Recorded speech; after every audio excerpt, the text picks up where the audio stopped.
We have such a rich Indigenous history here in Michigan and really across the country, yet you really have to search to find stories that focus on Native Americans. We are honored to have a woman with us that's trying to change that narrative one book at a time, targeting young readers, but really appealing to us all. We are talking about best-selling author Angeline Boulley.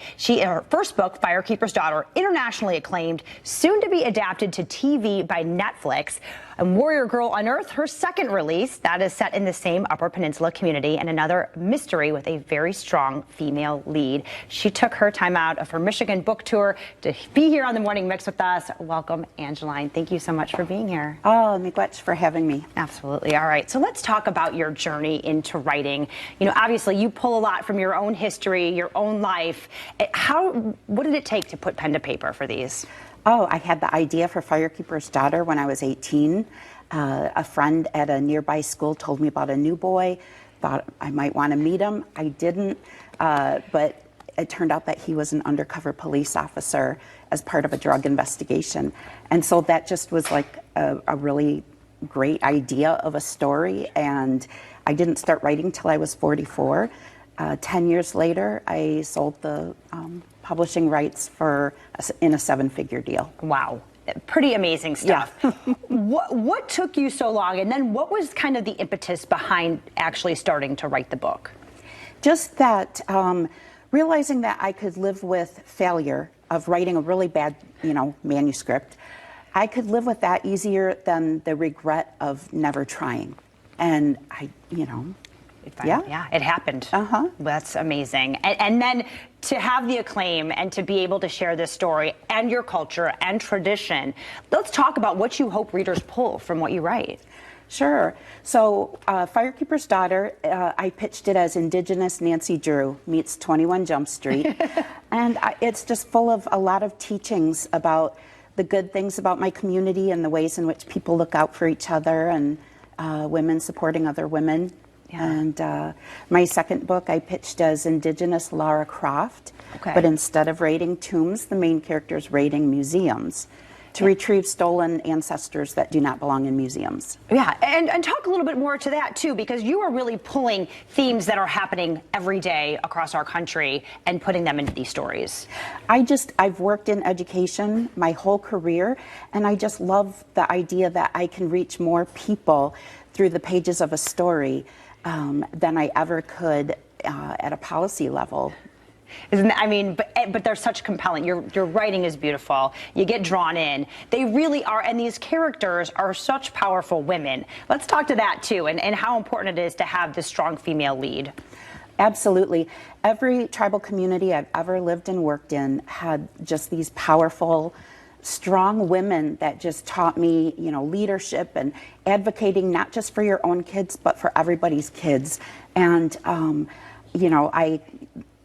they're my Aunt Teddies, and I try to be one to, women that are younger than me. And so I think when we see it, then we know it's possible to be that type of leader. Absolutely. And you talk about you being able to make change more with a book than, with the advocacy, things like that.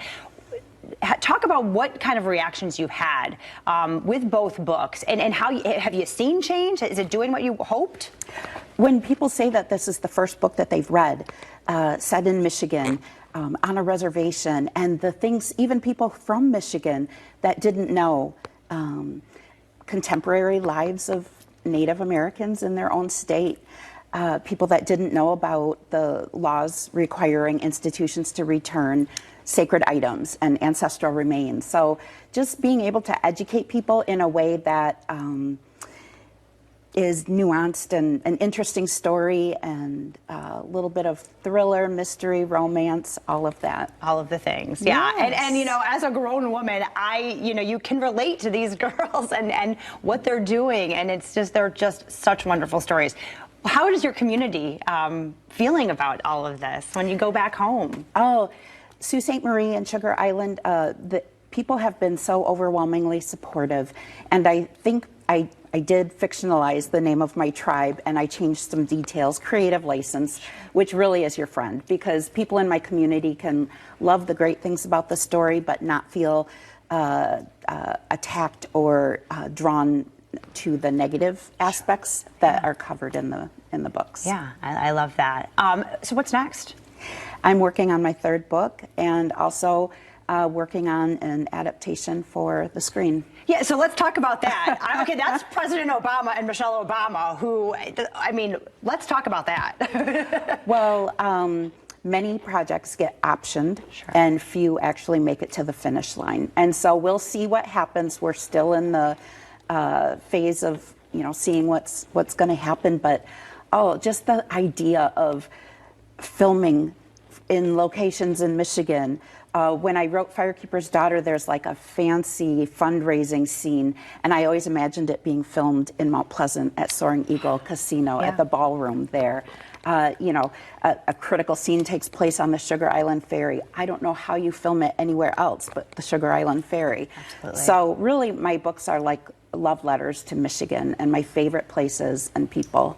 I felt that, for sure. As someone who's been to all of those places, yes, I felt that.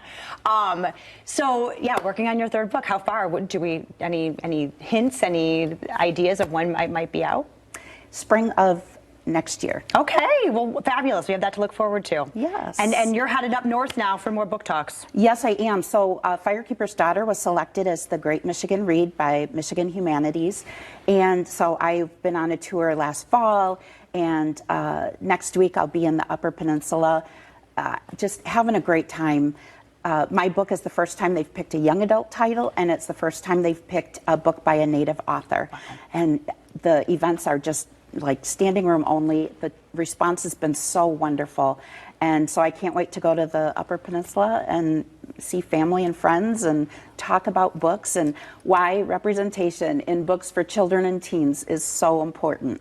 Oh, Angeline, congratulations on all of the things that you've achieved. I'm so glad you sat down and wrote the book. Right? You need to pick these up if you haven't already. You want to learn more about Angeline and what she writes, her why, AngelineBoulley.com. And yeah, the MADL was one of the places that hosted you, but you can find all of her book tour on her website as well. We'll be right back.